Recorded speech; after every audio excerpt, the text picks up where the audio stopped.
Dear fellow truth seekers, thank you and welcome for visiting my channel, MythoReligio. MythoReligio is a series of books about religious comparison studies between the stories in Judaism, Christianity, Islam, Hinduism and Buddhism, directly from their sacred books and world mythologies, hence the name MythoReligio. The purpose is to retrace the prehistory of humanity, since I am not fully satisfied with either the explanations from the point of view of creationists nor evolutionists. There are so many missing links in both explanations. If you feel the same, then you are on the right channel. In this book series, I will also analyze about the prehistory of humanity from the archaeological records, modern scientific point of view, and other alternative theories, such as the ancient alien theories and Atlantis or Lemuria legends. After thorough research of circa 30 years, I recognize many similarities between all religious stories and even mythologies, and surprisingly, some of them are in accordance or even beyond modern science that have been proven as correct. Thus, I came to the conclusion that all religions must have come from the same source. And all these religious stories and mythologies, although heavily jumbled up, are actually telling one mega story, the true prehistory of our common ancestors. This mega story is quite different than what we have been told to believe and will truly blow your mind, as it is more fascinating than our imagination. If you have watched the earlier videos in this channel, I believe you can see some of the similarities too. If you haven't and you truly want to do a religious comparative study, I suggest that you do so. The best way to do a comprehensive religious study via this channel is by watching the videos starting from number 1 and continue until this present video and so on. That way you will see a clear pattern. For deeper analysis that I cannot share in this platform due to its sensitive nature that leads to the above conclusion, kindly read the books that are available in ebook format that can be found in my website www.mythoreligio.com or the physical books at Amazon in color or black and white version.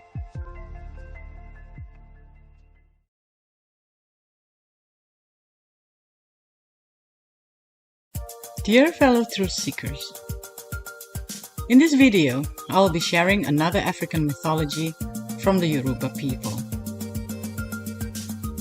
Yoruba people are one of the largest ethnic groups in West Africa, mainly the countries of Nigeria, Benin, and Togo. According to Wikipedia, the history of the Yoruba people begins in Ife. Archaeologically, the settlements at Ife can be dated to the 4th century BCE, with urban structures appearing in the 8th to 10th century CE.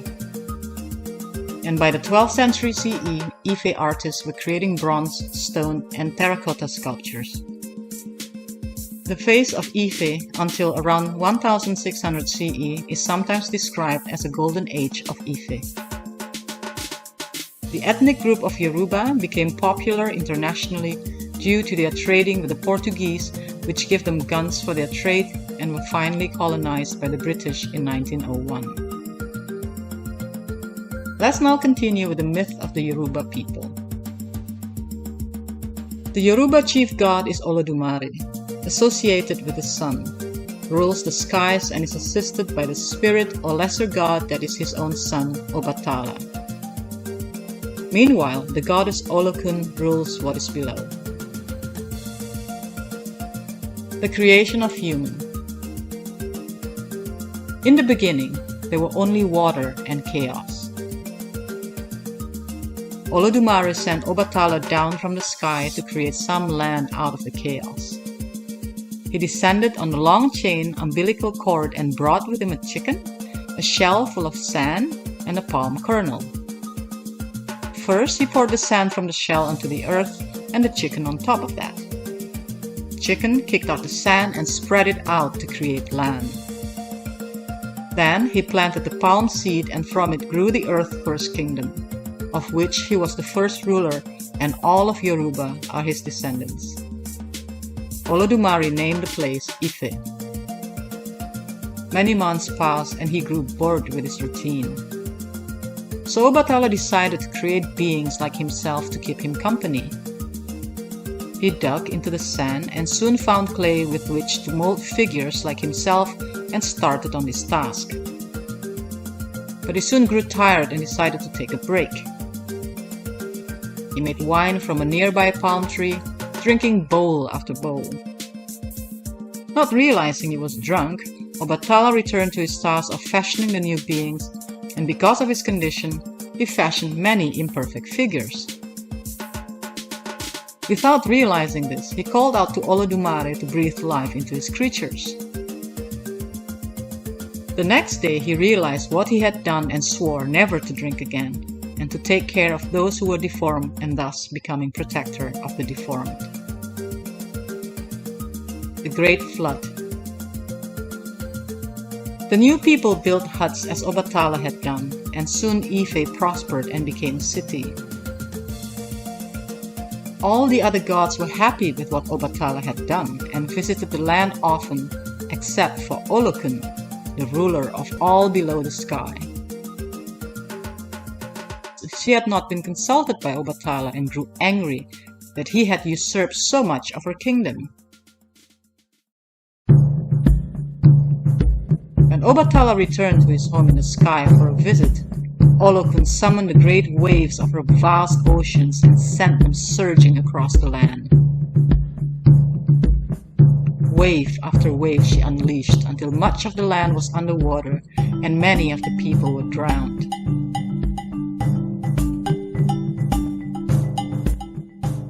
Those that had fled to the highest land besieged the messenger god Eshu, who had been visiting to return to the sky and report what was happening to them. Eshu demanded sacrifice be made to Obatala and himself before he would deliver the message. The people sacrificed some goats and Eshu returned to the sky. When the prophecy god Orunmila heard the news, he climbed down the golden chain to the earth and cast many spells, causing the flood waters to retreat and dry land reappeared. So ended the Great Flood. Yemaya's Flood. There is another version of the flood story of Yemaya. Yemaya or Yamanga or Balian or Imoga, meaning mother of the fishes, originally was a river goddess. She is sometimes depicted as a beautiful mermaid or a woman standing amidst waves. She was the one who comforted the people of Yoruba when they were taken as slaves away from Africa. Ever since, she became the goddess of the ocean, and today she is celebrated under many other names, including the Virgin Mary, Our Lady of the Immaculate Conception. According to legend, Yemaya was a daughter of Obatala. Yemaya had a brother whom she finally got married to. They had a son together called Orungan. When Orungan was going through his rebellious teenage period, he rebelled against his father and brutally raped his own mother, Yemaya. So then Yemaya fled to a mountain top and cursed her son until he died. Then Yemaya committed suicide out of sorrow, but as she died, she gave birth to 14 Orishas, that is guardian spirits, and her waters broke and caused a great flood that covered the whole world. Out of her bones, the first male and female ancestors of humans arose. Maasai Flood Myth. And here's another flood myth from the Maasai people, African tribe from Kenya and Tanzania. Tumbainot, a righteous man, had a wife named Naipande and 3 sons, Oshomo, Bartimaro, and Barmao. When his brother Langerni died, Tumbainot, according to custom, married the widow Nahaba Iogunja, who bore him 3 more sons.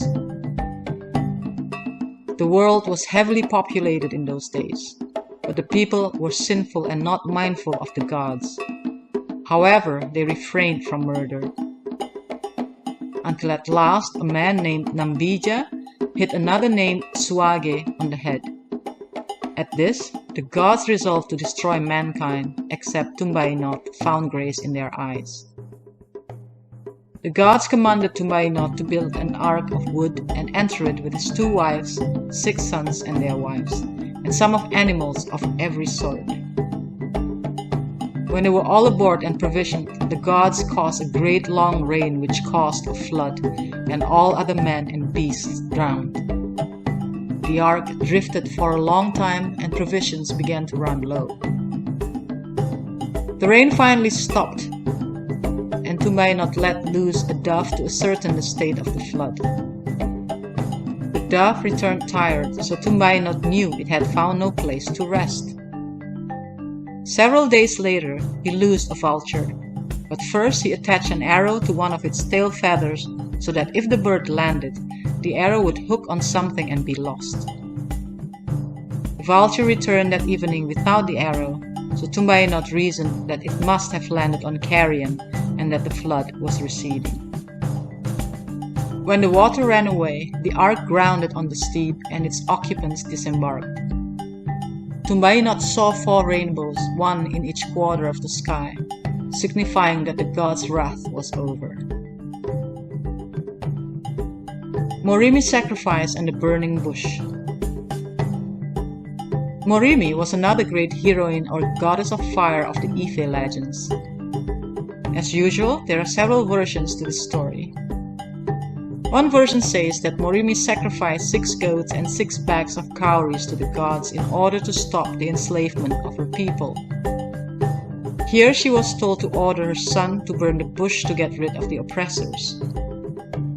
Then the gods transformed the oppressors into stones, rivers, etc. In another version, she sacrificed her only daughter in order to get pregnant with sons. And yet in another version, she sacrificed her only son who was called Olorukbo. But in another version, told by author John Wyndham in Myth of Ife, she sacrificed her only son, Yesu, not to any god but in order to save the world. Pygmies myth. A pygmy is a member of an ethnic group whose average height is unusually short. Anthropologists define pygmy as a member of any group where adult men are on average less than 150 centimeters or 4 feet 11 inches tall. The term is most associated with peoples of Central Africa such as the Aka, Efe, and Mbuti. There are also pygmies in Australia, Thailand, Malaysia, India, Indonesia, the Philippines, Papua New Guinea, Bolivia, and Brazil. Originally, they all came from Africa. Thus, I categorize their myth in African myth. Pygmies are certainly one of the oldest races on Earth. Therefore, it is important for our comparison study to learn about their myth. It is surprising, although not really unexpected. They actually have myths similar to Abrahamic stories. The pygmy origin story largely revolves around a monotheistic god, the Father, who resides in heaven and a forbidden tree, as was related to the Belgian anthropologist Dr. Jean-Pierre Allais by Efe elders, a group of the Bambuti pygmies who live in the Ituri forest in the Democratic Republic of the Congo. Here's the story, and please take note how the name Efe is very similar to the name Eve. The following is quoted from Dr. Hallett's book. One fine day in heaven, God told his chief helper to make the first man. The angel of the moon descended. He modeled the first man from earth, wrapped a skin around the earth, poured blood into the skin, and punched holes for the nostrils, eyes, ears, and mouth. He made another hole in the first man's bottom and put all the organs in his insides. And he breathed his own vital force into the little earthen statue. He entered into the body. It moved, it sat up, it stood up, it walked. It was Efe, the first man and father of all who came after. He said to Efe, Beget children to people my forest. I shall give them everything they need to be happy. They will never have to work. They will be lords of the earth.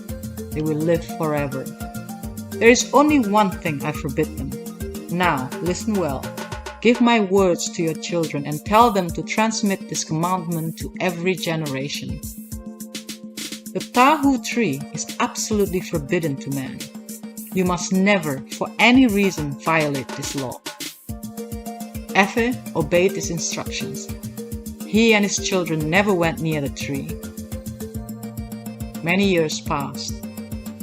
Then God called to Efe, "Come up to heaven, I need your help." So Efe went up to the sky. After he left, the ancestors lived in accordance with his laws and teachings for a long, long time. Then, one terrible day, a pregnant woman said to her husband, "Darling, I want to eat the fruit of the tahu tree."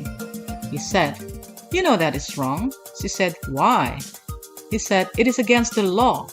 She said, "That is a silly old law. Which do you care more, me or some silly old law?" There it was, the forbidden tree of God. The sinner picked a tahu fruit. They argued and argued. Finally, he gave in. His heart pounded with fear as he sneaked into the deep, deep forest. Closer and closer he came, and there it was, the forbidden tree of God. The sinner picked the tahu fruit. He peeled the tahu fruit. He hid the peel under a pile of leaves. Then he returned to camp and gave the fruit to his wife. She tasted it. She urged her husband to taste it. He did. All of the other pygmies had a bit. Everyone ate the forbidden fruit, and everyone thought that God would never find out. Meanwhile, the angel of the moon watched from on high. He rushed a message to his master. "The people have eaten the fruit of the tahu tree." God was infuriated. "You have disobeyed my orders," he said to the ancestors. "For this you will die." Dr. Jean-Pierre Allais, Pygmy Kitabu. In Pygmy Kitabu, Dr. Allais spends considerable time essentially proving that the Pygmy legends are their own homegrown stories, not influenced by Judeo-Christian teachings, and possibly representing the earliest such traditions still extant anywhere in the world. Dr. Allais first shows that the Pygmies are certainly one of the oldest races on Earth. He then demonstrates that their legends and myths are likely the basis of much Egyptian myth, which in turn influenced biblical stories. Hence, there is no need to suppose that the Pygmies were influenced by Bible stories. In reality, there is absolutely no evidence of any such influence, including and especially in the Pygmy language, which would have reflected biblical intrusions such as the names of Jesus and Moses, etc. In this regard, Allais, with his colleague Alex Pelle, also created an 8,000-word Efe lexicon that reveals some stunning comparisons to various Indo-European languages, including and especially Germanic ones such as Old Norse or Norwegian. Again, it appears that this old and isolated people may be the originators of much language as well. Herewith, I'm ending the myth telling from Africa. Next week, I will share some myths from the European continent. Thank you for watching and hope to see you next week.